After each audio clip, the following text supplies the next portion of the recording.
What if I told you the people who get under your skin the most are actually showing you something about yourself? Seneca once said that everything that irritates us about others is a mirror, a lesson, not just a nuisance. But here's what he didn't say out loud. Some people are masters at pushing buttons, professional irritants. And the real reason you keep letting them back in? It's not love. It's not loyalty. It's hope. A dangerous kind of hope. See, you're not addicted to peace. You're addicted to the fantasy that if you love hard enough, stay patient long enough, they'll finally wake up. That one day they'll look at you and get it. But Seneca knew the truth. They won't change, because they're not confused. They're consistent. And every time you explain yourself to someone who has no intention of hearing you, you hand them power. Seneca said, "He who looks outside dreams. He who looks inside awakens." The moment you stop performing for their approval, that's when you wake up. That's when you start living. Toxic people only win when you keep reacting. But there's one powerful move that will flip the script. And once you do it, they will never bother you the same way again.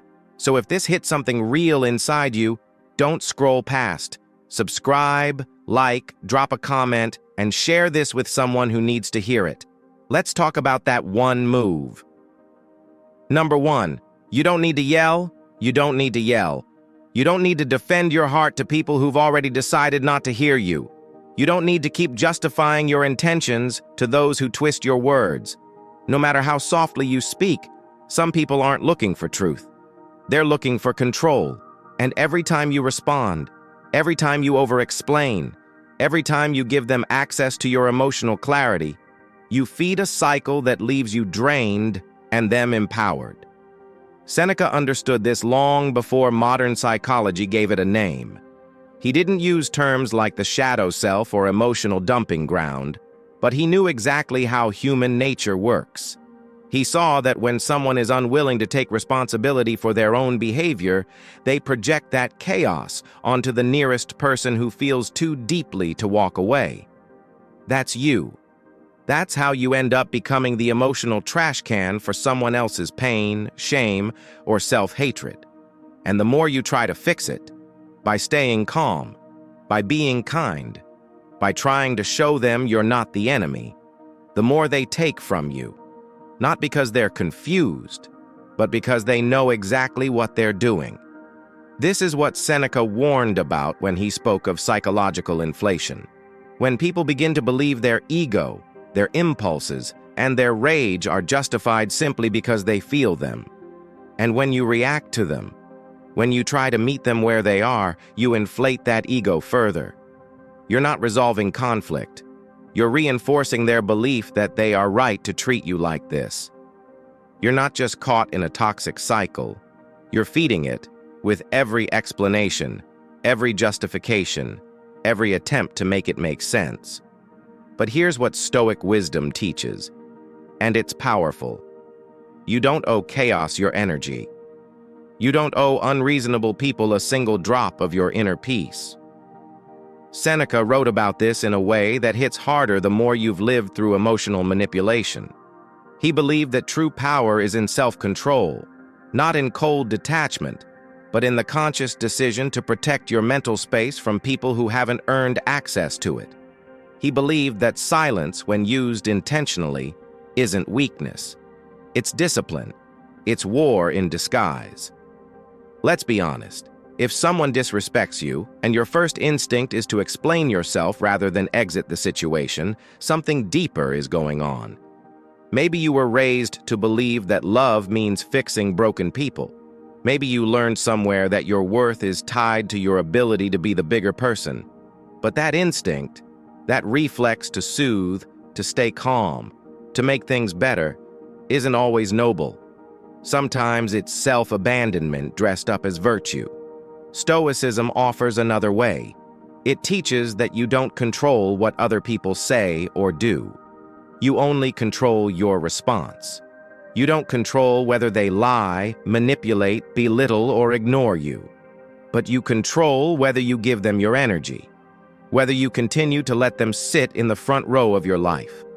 whether you keep showing up to arguments that exist only to deplete you. And let me be clear, this doesn't mean shutting down. It means leveling up. It means recognizing that your peace is not up for debate. You can walk away with dignity instead of staying to win a fight that was designed to make you lose yourself. That is the Stoic way. Not passivity, but mastery of the self. Take a look around your life. Think of the person who always has a crisis but never accountability. Think of the one who lashes out and then demands that you fix their mood. Think of the one who only says, "I'm sorry," when you've walked away, not when they've hurt you. Now ask yourself, what are you teaching them when you stay, explain, comfort, repeat? You're teaching them that your boundaries are flexible, that your self-respect is negotiable, that your silence can be bought with just enough guilt or chaos. Seneca didn't believe in fixing people who don't want to grow. He believed in building inner resilience so strong, so rooted, that nothing external could shake it. That's what he meant by true freedom. Not freedom from pain, but freedom from enslavement to reaction. So next time someone tries to bait you into justifying your worth, don't fall for it. Don't reach for logic. Don't reach for calm. Reach for stillness. That's the move they don't expect. That's the power play they can't touch. You don't win by getting louder. You win by walking away with your peace intact and your values unshaken. Because in the end, it's not about the toxic person. It's about you. What you tolerate, what you teach, what you choose, and what you're finally willing to let go of for good. Now let's talk about how to build that kind of strength. Because once you learn this next part, the game changes forever. Number 2, psychological inflation. Some people don't want peace. They want access, not to your heart, but to your reactions. They feed on your emotional energy like it's fuel. The louder you get, the more they win. The more you defend yourself, explain your choices, justify your needs, the more power you hand over. According to Seneca's teachings, this is what he would recognize as psychological inflation. The moment your energy expands around someone else's chaos, you lose yourself. Toxic people don't care if you're praising them or fighting with them. They just want to know they still live rent-free in your mind, that they still have the power to move you. And when they get that, they grow bloated with the illusion of control.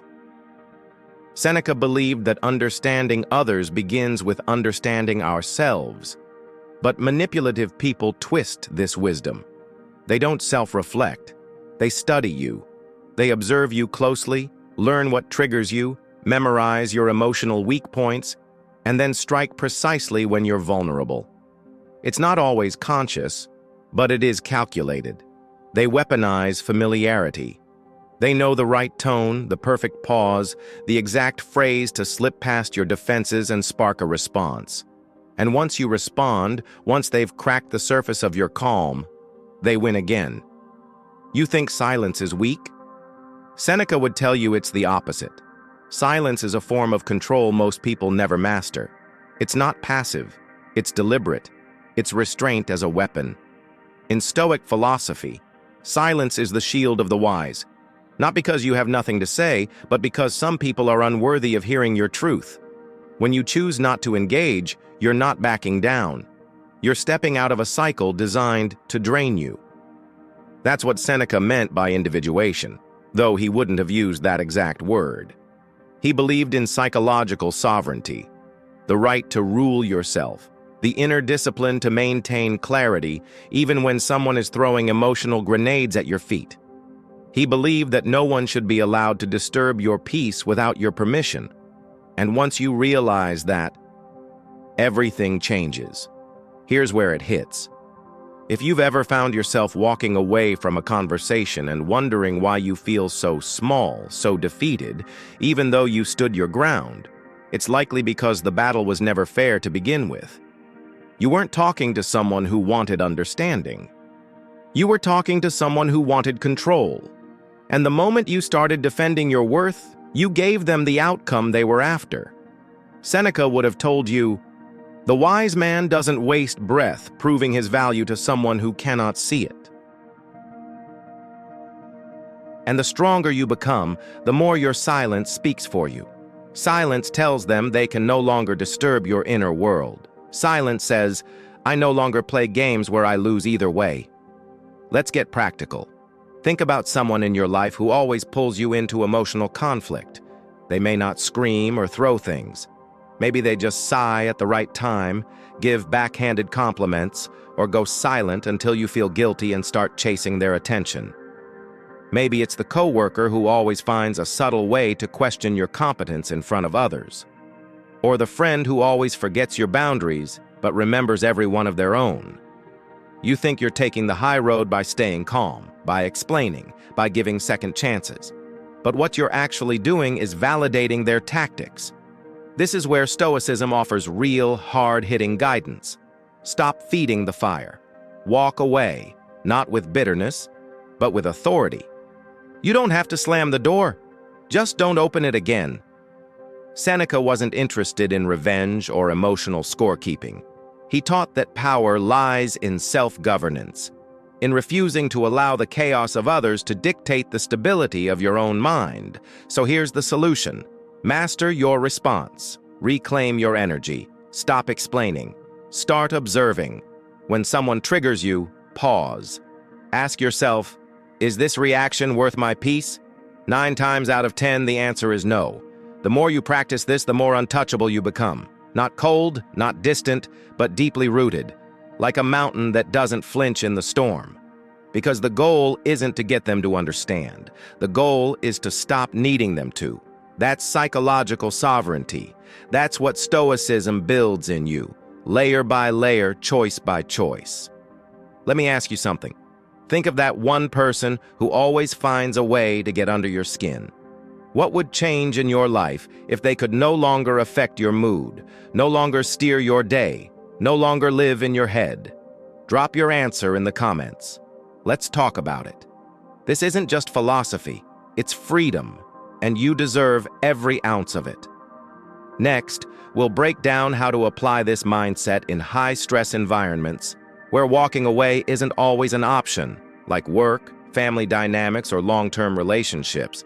Because once you master that, you don't just survive these spaces, you dominate them without ever raising your voice. Number 3, psychological sovereignty. Silence is not weakness, it's power. It's not avoidance. It's a psychological full stop, a locked gate between you and the chaos someone else is trying to drag you into. Seneca understood this deeply. He believed that silence wasn't about retreating from confrontation. It was about refusing to bleed for battles that only exist to feed someone else's need for control. And the most powerful people in any space aren't the ones speaking over everyone. They're the ones who've mastered the art of restraint, the ones who speak less but are heard more. That's psychological sovereignty. It's when your peace is no longer on the table, when your energy is no longer up for auction. Every time you explain yourself to someone who feeds on your confusion, you trade a piece of your clarity for their chaos. Seneca knew this long before the term gaslighting even existed. He warned that not everyone deserves access to your inner world, and that the moment you start explaining yourself to someone who doesn't genuinely want to understand, you're not being heard. You're being studied. They're listening for leverage, listening to find your weak spot, not to understand, but to dominate. This is how manipulators work. It's not random. It's a system. They get close enough to learn your patterns, how you react, when you flinch, what makes you overthink, and then they twist it.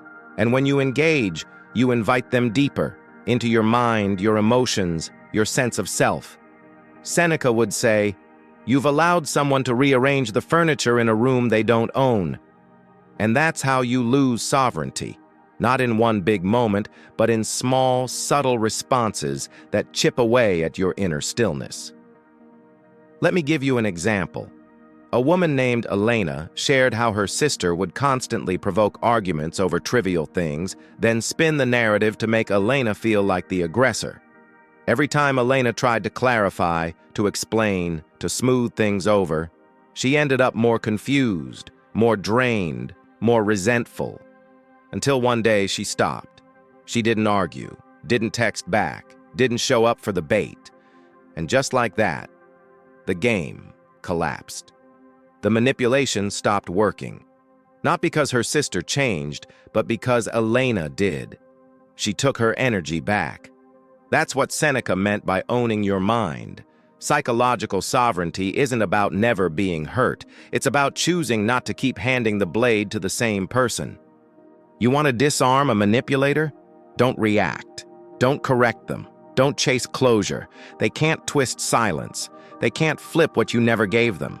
The moment you go quiet, they lose their grip. Because suddenly, they're left with the one thing they've been running from all along, themselves. Seneca believed that the most terrifying thing for the average person is to truly face themselves without distraction. And manipulative people, they rely on your reactions to avoid doing just that.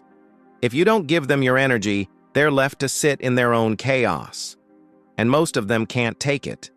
That's why you'll notice toxic people panic when you don't respond. They'll push harder, escalate, guilt trip, play victim, provoke new drama, anything to pull you back into the cycle. But if you stay silent, not out of fear, but out of mastery, you starve the cycle. The story ends. There's nothing left to twist, no role left to play. You've left the stage, and they're performing alone. Seneca believed that the highest form of peace is inner stillness that no one can disturb. And in a world constantly demanding your attention, your opinion, your reaction, not responding is revolutionary. You don't need to post about it. You don't need to prove you're right. You don't even need to block them in anger. Just disappear from their psychological radar. Let them sit in the silence. Let them face the echo of their own behavior. Now here's the part most people struggle with: letting go without needing to be understood. The Stoic path isn't about getting the last word. It's about understanding that the need to be understood by the wrong people is a form of bondage. You don't need their understanding to heal. You don't need their apology to move on. You need to stop participating in your own emotional exhaustion. So let me ask you this. Who in your life are you still explaining yourself to? Who keeps pulling you into conversations that only leave you feeling smaller, never seen? And more importantly, what would happen if you just stopped? Drop your thoughts in the comments. Let's talk about it. This is how you begin to rebuild your boundaries, not just with others, but with yourself. In the next part, we'll explore how to maintain this silence not just as an escape, but as a long-term strategy for psychological freedom. Because once you claim your peace, you need to learn how to protect it. Number 4, stop. Stop replying. Stop explaining why you've gone quiet. Let them talk to your absence. Let them sit in the silence that follows their chaos. According to Seneca's understanding of human nature, silence is not emptiness. It's communication. It is precise, sharp, and deliberate. It says everything that words no longer need to carry. You no longer have access to me. That's not bitterness. That's boundaries. And in a world that constantly demands emotional availability, it is an act of psychological rebellion. Seneca once said, "Your vision becomes clear when you turn inward." You can't see your own path if you're constantly staring at someone else's demands. That's why Stoic philosophy emphasizes clarity over chaos, presence over performance. Yet toxic people thrive on pulling you into performance. They act confused about what they did to hurt you, not because they genuinely don't know, but because pretending not to understand keeps you explaining. And as long as you're explaining, they're in control. Seneca understood this manipulation for what it is: a tactic. Not always conscious, but certainly effective. The longer they can keep you talking, reasoning, justifying, the longer they avoid accountability. And more importantly, the longer they stay in power. You think you're clarifying. You think you're being mature. But they know exactly how to keep you on the hook by acting oblivious just long enough to draw another explanation out of you. It's psychological control masked as confusion. That's why your silence is so disruptive. When you stop giving them anything to respond to, they lose the script. They can't manipulate what you didn't say. They can't flip silence into guilt the way they flip your words. And here's where Seneca's Stoic wisdom cuts deep. You don't owe anyone access to your mind just because they've gotten used to it. You don't have to keep people in your life just because they demand a response every time they feel uncomfortable. Emotional access is a privilege, not a right. We often make the mistake of thinking we have to announce our boundaries for them to matter. But the truth is, boundaries aren't about the other person. They're about your own clarity. You can say nothing and still draw a line. You can go quiet and still send a message. In fact, silence often says it best. It tells them, I no longer participate in dynamics that cost me my peace. That's the kind of inner stillness Stoicism points us toward. Peace that is earned through choice, not conflict. Think about it. If someone only stops hurting you when you finally raise your voice or break down crying, that's not a relationship. It's a trap. And if they only respect your boundaries after a dramatic confrontation, then they never respected you in the first place. They just feared the consequences. Seneca taught that power doesn't come from how loudly you speak. It comes from how firmly you hold your ground. You don't have to slam a door to close it. You can walk away without noise, without anger, without drama, and still never return. Start treating your mental energy like what Seneca would call psychic gold. Rare, valuable, not meant for everyone. Not everyone deserves to hear your thoughts. Not everyone earns the right to influence your emotions. If someone drains you, undermines you, or constantly twists your intentions, you don't need a final conversation.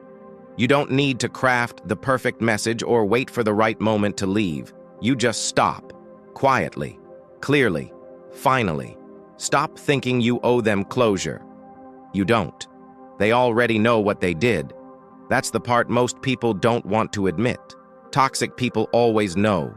They may not own it. They may deny, deflect, or distract, but deep down, they know. They test your boundaries on purpose. They push, not because they're unaware, but because they want to see if you'll fold. And when you explain, they win. When you justify, they gain ground. But when you say nothing, they're left to face a mirror they've been avoiding their entire lives. And that's the truth most manipulators can't handle. Without your emotional labor, they are stuck with their own reflection. Seneca believed that most people will do anything to avoid true self-confrontation, even if it means destroying someone else's peace. That's why they cling to your reaction.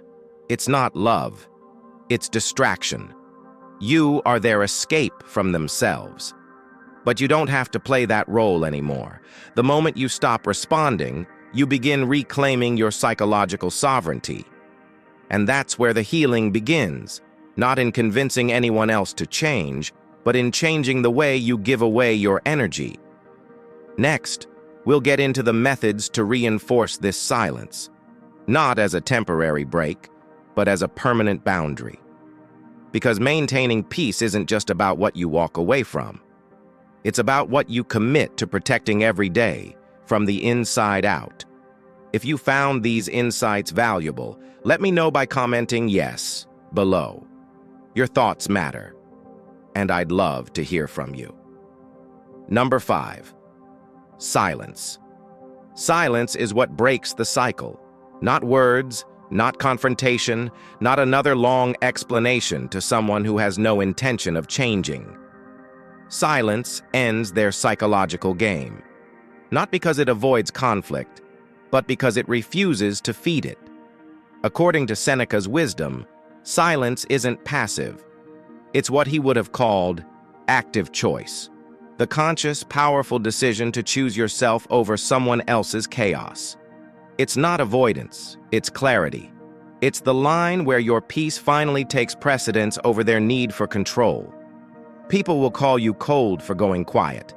They'll say you've changed, and they're right, because they were never warm when they had access to you. They thrived on your tolerance, your explanations, your second chances. They liked the version of you that tolerated emotional harm and called it compassion. But that version is gone. That version is what silence buries. What's left is someone who understands their value so clearly, there's nothing left to prove. And that's what they can't handle, because toxic people don't want to fix things. They want to stay relevant. They don't want resolution. They want residence in your mind, your heart, your thoughts. The moment you stop reacting, they're erased. Not by accident, but by your will. Seneca taught that real power isn't loud. It's not dramatic. It's self-contained. He knew that silence was a kind of awakening, a shift where your energy no longer leaks toward people who can't hold it with care. When you stop speaking, it's not because you have nothing to say. It's because you realize they were never listening. Not really. They were just waiting for their turn to twist your words, to use your openness against you. Silence is when you finally stop handing them material to work with. There's a woman named Morgan who always used to explain herself to her emotionally abusive partner. Every slight, every argument she tried to fix with calm reasoning.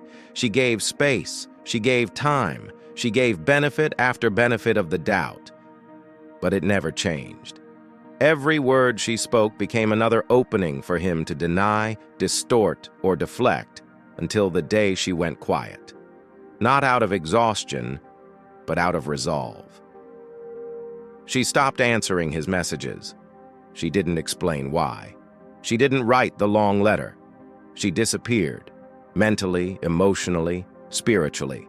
And for the first time in years, she saw him for what he really was. Someone who never wanted healing, only control. That silence was her freedom. Seneca believed that peace doesn't come from being understood by others. It comes from understanding yourself.